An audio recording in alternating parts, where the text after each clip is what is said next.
रास्ते कहाँ खत्म होते हैं जिंदगी के सफर में, मंजिलें तो वही हैं जहां ख्वाहिश से थम जाए। किसी एक नेता को दो जिम्मेदारियां नहीं मिलेगी, लेकिन कांग्रेस पार्टी में आमतौर पे देखा जाता है कि कहती कुछ और है, करती कुछ और है। नमस्कार, आप देख रहे हैं द फैक्ट इंडिया और मैं हूं आपके साथ मनीष गौड़।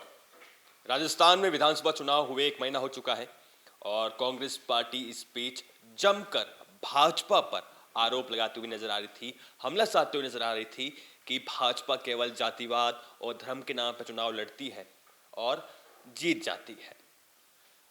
और अब वही कांग्रेस पार्टी अब मंथन कर रही है कि राजस्थान में नेता प्रतिपक्ष कौन होगा, क्योंकि कांग्रेस पार्टी पहले तो काफी हमले कर चुकी थी भाजपा पे कि मंत्रिमंडल का विस्तार नहीं हो रहा है, मुख्यमंत्री कौन होगा ये दिल्ली से तय होके आएगा, स्थानीय नेताओं को तवज्जो नहीं दी जा रही है। तमाम जो बात चल रही थी वो कांग्रेस पार्टी उस पर मजाक में ले रही थी बीजेपी पार्टी को, लेकिन अब कांग्रेस पार्टी खुद मजाक बनती हुई नजर आ रही है, क्योंकि कांग्रेस पार्टी अपना नेता प्रतिपक्ष कौन होगा, मुख्य सचेतक कौन होगा, ये निर्धारित नहीं कर पा रही है।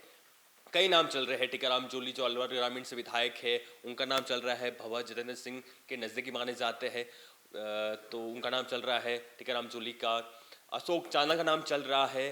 गोविंद सिंह डोटासरा जो कि प्रदेशाध्यक्ष है कांग्रेस पार्टी के, उनका नाम चल रहा है। तो माना यह जा रहा है कि होगा कौन। और जो उदयपुर में चिंतन शिविर हुआ था, वहां पे ये तय किया गया था कि किसी एक नेता को दो जिम्मेदारियां नहीं मिलेगी, लेकिन कांग्रेस पार्टी में आमतौर पे देखा जाता है कि कहती कुछ और है, करती कुछ और है। तो हो सकता है गोविंद सिंह डोटासरा नेता प्रतिपक्ष बन जाए, हमें देखने को मिल जाए, कोई अचरज की बात नहीं होगी। वहीं मुरारी लाल मीणा का भी नाम चल रहा है, लेकिन कुछ देर पहले उनका एक बयान आया है, उन्होंने मीडिया में बयान दिया है कि मैं अपने आप को नेता प्रतिपक्ष के तौर पर नहीं मानता हूं, मैं केवल एक विधायक रहूंगा और विधायक रहते हुए लोगों की सेवा करूंगा, ये कहना था मुरारी लाल मीणा का। कई नाम चल रहे हैं, अब देखते हैं कि क्या होता है। सचिन पायलट का नाम चल रहा था, हालांकि सचिन पायलट को राजस्थान से बाहर भेजा गया है, बड़ी जिम्मेदारी मिली है, इसमें कोई दो राय नहीं है। सचिन पायलट को बड़ी जिम्मेदारी मिली है, उनको छत्तीसगढ़ का महासचिव के साथ साथ प्रभारी भी बनाया गया है। लोकसभा चुनाव से पहले सचिन पायलट को बड़ी जिम्मेदारी मिलना, इसके भी कई सियासी मायने निकाले जा रहे हैं सियासी जानकारों के द्वारा।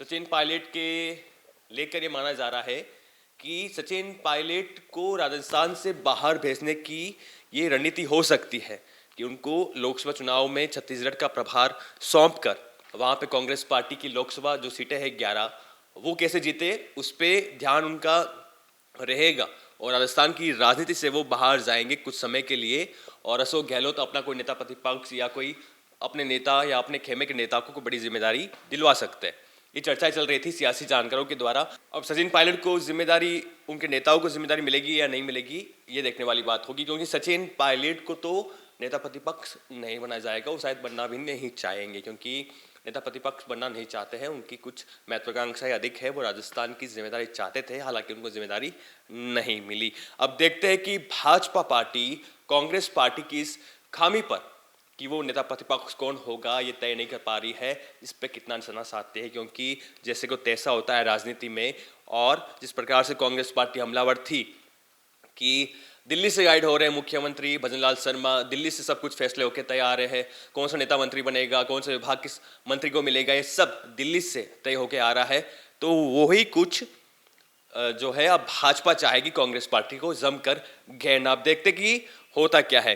क्या राजस्थान में जो आगामी लोकसभा चुनाव है, इससे पहले कुछ राजनीति बदलेगी राजस्थान की, क्योंकि लोकसभा चुनाव से पहले राहुल गांधी एक बड़ी यात्रा निकालने जा रहे हैं। जिस प्रकार से उन्होंने भारत जोड़ो यात्रा निकाली थी, कुछ वैसा ही भारत जोड़ो न्याय यात्रा वो निकालने वाले हैं, मणिपुर से महाराष्ट्र तक, पूर्व से लेकर पश्चिम तक यात्रा रहेगी, 14 राज्यों से होकर गुजरेगी और 14 जनवरी से ये यात्रा शुरू होगी। राजस्थान में भी यात्रा होकर गुजरेगी। अब देखना होता है कांग्रेस पार्टी के लिए कैसी ये यात्रा रहती है, क्योंकि जो बीजेपी पार्टी है वो अपनी रणनीति के तहत चाहेगी कि हमने जिस प्रकार से 2014 का लोकसभा चुनाव, 2019 का लोकसभा चुनाव लड़ा, कुछ उसी प्रकार से हम हमारी जो ये सीटें हैं ये बरकरार रखे और सीटें हम जीते, ये चाहेगी भाजपा पार्टी। अब देखना ये होता है कि राजस्थान में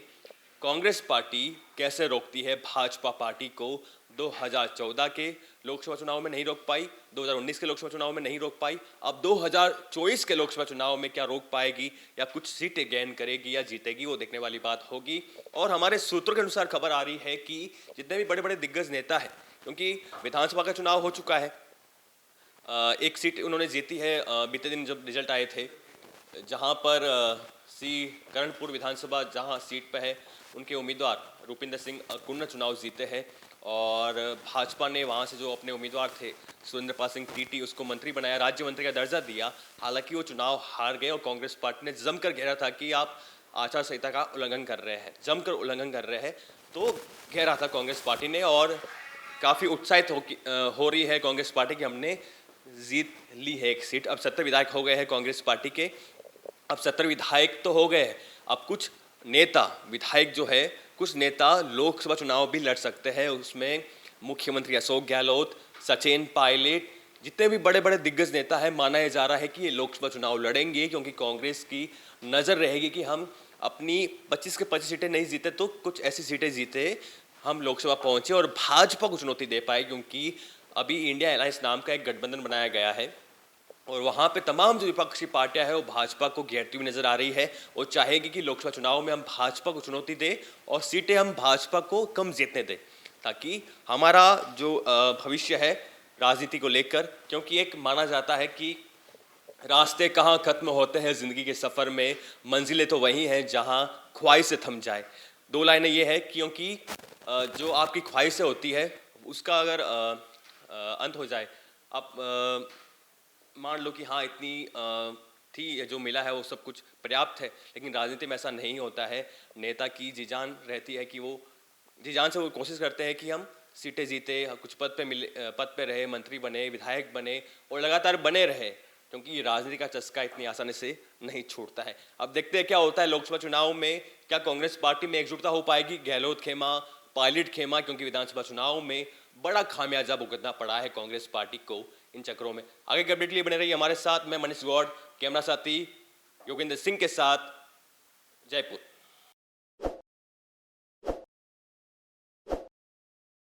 ताज़ा खबरों के लिए विजिट करें द फैक्ट इंडिया की वेबसाइट और डाउनलोड करें द फैक्ट इंडिया ऐप।